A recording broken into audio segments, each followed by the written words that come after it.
People love a good challenge, especially when that challenge comes in the form of a video game. I mean, the thrill of figuring out a tricky puzzle, finally defeating that level, or overcoming a challenging boss that you've been going at for days can be so addictive. So much so that in 2022, the game of the year was Elden Ring. Game of the year winner is Elden Ring! A game that was notorious for how difficult it was. Now, there were many things that made Elden Ring really difficult, but what really stood out, what really made it shine were the boss battles in the video game itself. In the video game, there were these towering, overpowering bosses that the first few times, or 100 times that you would attempt, you would absolutely get your ass handed to you. I'm not kidding. But the thing though is that this was all part of the process. In fact, this was what actually made the game fun, because each time that you failed, each time that you died, you would get a little better. You would learn how to dodge better, block better, see the opportunities and openings faster, and eventually with practice and with time, you will emerge victorious. This was an exhilarating ride that me and many others were absolutely hooked on,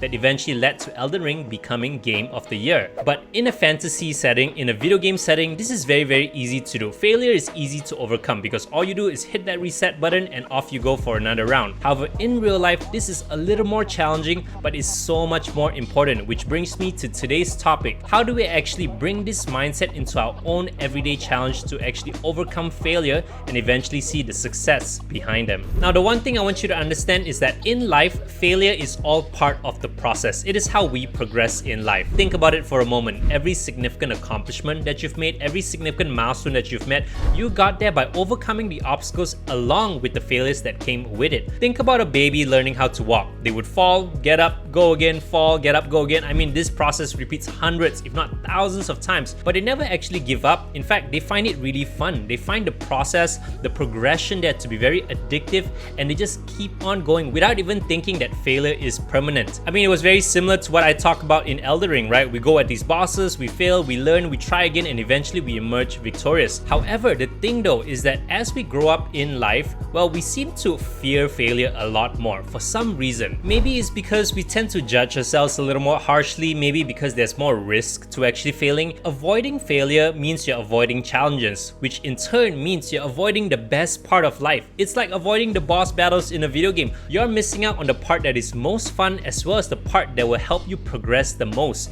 and this leads to a lot of people being stunted in their growth. So you need to understand though that the more you fail, the more you're actually progressing in life. So it really shouldn't be something that you're trying to avoid, and it shouldn't be something that scares you. Failure is all part of the process and is extremely natural. Success is a numbers game of how many times you are willing to fail for it. For failure to be significant, it means you had to put something at stake. You had to risk something. Think about a video game again. That's why video games are so easy to fail at, because there's really nothing to risk, right? If you failed, you would just hit restart and you could have another go at the video game. But what if I told you if you died in the video game, you had to start the video game from scratch again? Or even worse, if you failed at a video game, you had to front up 10 bucks. Say, right? Now, you would approach the obstacle a lot more carefully. You would be a lot more calculative with how you expend your resources, how you approach the problem, and that is the same way in life. Now, in life, there are three huge resources, and I name this to be attention, time, as well as money. As we approach all our daily problems, we would use some combination of the three to actually approach all our problems. Makes sense, right? If we put a lot more attention into something, if we put a lot more time into something, or we put some money into something, our chances to succeed or get the outcome that we want would be a lot higher in that certain thing. But the thing, however, is that no matter how much of these resources we pour into something, there is always going to be the threat of failure. It's just how life really goes. You could dedicate hundreds of hours to learning something, but eventually when the time actually comes and you do actually have to put all your knowledge, all your skills to the test, you can fail, and it's not really your fault. That's just how things go. Now, because of this risk of failure, people get afraid. So instead of using all these resources to actually get the outcomes that they want, to tackle the obstacles that they want, people use all these resources on things that will guarantee success, right? They use all their time, energy, money to get easy dopamine rushes, right? They buy all the fancy stuff, they surf on social media for an easy dopamine rush. I mean, they even play video games, right? Play video games for fun spend all their time and focus there because they can see the character grow and grow and grow. It's a guaranteed thing. However, in life, this is not guaranteed. The way that you win at it is you keep on going at it no matter how many times you fail. Now, in video gaming terms, it's like if you're approaching a boss battle and you're just swinging your sword at a wall. Like, yeah, sure, you'll definitely be able to hit the wall, but you're not really going to make any progress. But if you try to swing at a boss, well, they might dodge, they might counter you, and you might fail. But along that process, you will get a little further because you will learn from the experience, you will get a little better, and you will actually move forward. So one path guarantees success, but doesn't really progress you, while the other path doesn't guarantee success, but you will progress further. So make sure you choose the right one. Just because you aren't seeing progress doesn't mean you aren't making any. You want to make sure that you're using your resources in life, attention, time, and money to slowly chip away at all your problems. I mean, if you want to be a little more healthy, make sure you use all these resources to, well, get healthier. If you want to make more money, make sure you're using these resources to learn, to actually generate more money. The problem is that people aren't really willing to use these resources to go through the failures, and I want you to think otherwise, because this is how you start to see success in life. Now, don't get me wrong, failing absolutely sucks. It sucks to lose. And the problem is that at the first sign of failure, at the first sign of resistance, it is so sucky that people give up entirely. And this is what stunts everyone's growth, because if you stop completely, well, then you're not really going to progress through the game. It's like if you give up at a boss fight, you're not going to know how much more fun the rest of the video game is. So it is extremely important that you push past this resistance. No matter how difficult it is, this is all part of the game of life. This is what I like to call it. Life itself is a game, and you need to know the rules of the game. And one of the most important rules is that when you encounter failures, when you encounter obstacles, your job is to figure out a way to push past it. Sure, maybe there is a different way to do it, but you need to somehow problem solve to push through that failure so that you can figure out how you are going to overcome them. That is the gameplay loop of life. So I want to share with you 3 mindset shifts that helped me be a little more comfortable with failure. I remember when I first started off this YouTube channel, it was extremely uncomfortable to do it because I'm not familiar with how to speak to a camera. I'm not familiar with YouTube and all that kind of stuff, but I figured it out through failing again and again and again. Even now, I'm still figuring things out. I think that this can be extremely helpful, and I hope you kind of pull something away from it. So let's start with number 1 here, which is you want to make sure that you start before you are ready. Now, everyone is waiting for the perfect moment. They're waiting for all the stars to align, for everything to be absolutely set up before they try something new, because trying something new can be very overwhelming, very scary to do, and people like to put it off, procrastinate,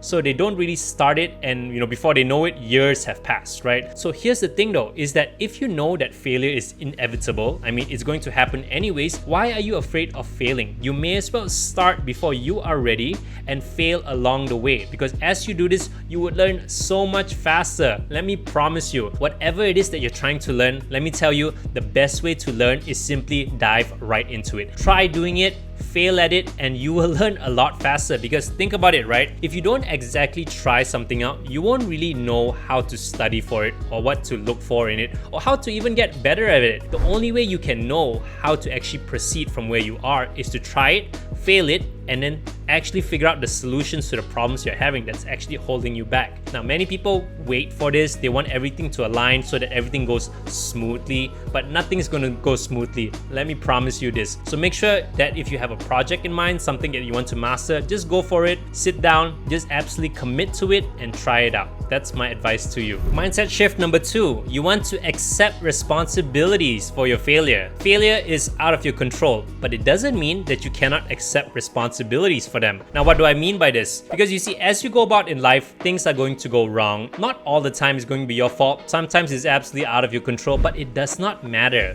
because the only constant to all the things that's going on in your life is you.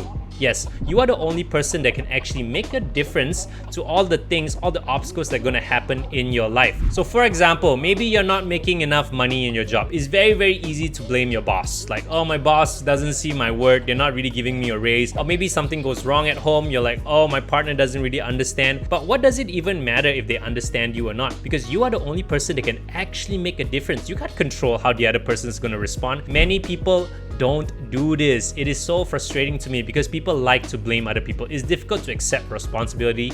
It's difficult to accept that you can be better. People like to complain about others and leave the responsibilities to them. But you see, failure is power. When you fail, it means you got stronger. It means you learned something more. So why would you actually give that power up to someone else? Why would you let someone decide whether you get better or not? So try to actually do this. The next time that you get upset with something, when something doesn't go your way, try to think what you could have done better. It's like in a video game, right? Sure, you could blame the boss for being overly difficult, or maybe the level was just way too tricky, but that doesn't change the fact that you are going to be the one playing it the next time. If you want to overcome it, you have to get better. That is the game, okay? That is the game of life, and you need to accept responsibility that you are in charge of getting better at the game. And lastly, for number 3 is that nobody cares if you fail. Let me tell you, everyone is way too busy with their own things. Everyone is way too busy figuring out their own obstacles, their own failures, that they're not really paying attention to you. Many people are afraid of failure because they are constantly thinking, oh, what would my family think about this? What would my friends think about this? But let me tell you, they don't really care about it. All they're doing is just giving their opinions. People love giving opinions, but they don't actually take it on themselves. And it's so strange to me because people worry so much about other people when the only person they should really be worrying about is themselves. So I want you to be more comfortable in thinking that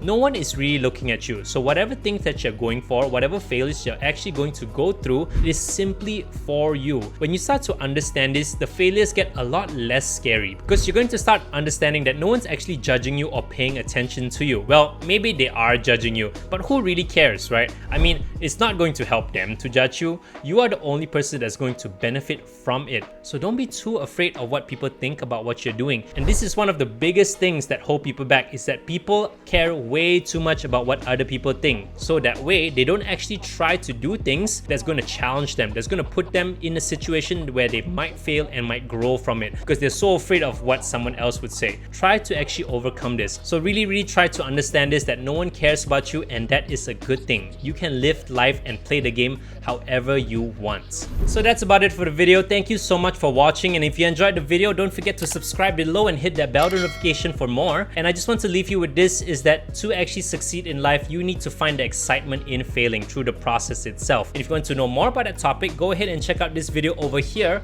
on how to find more excitement for the game of life. So until the very next one, I'm the nerdy one, and I use video games to gamify growth. I'll see you very soon. Peace.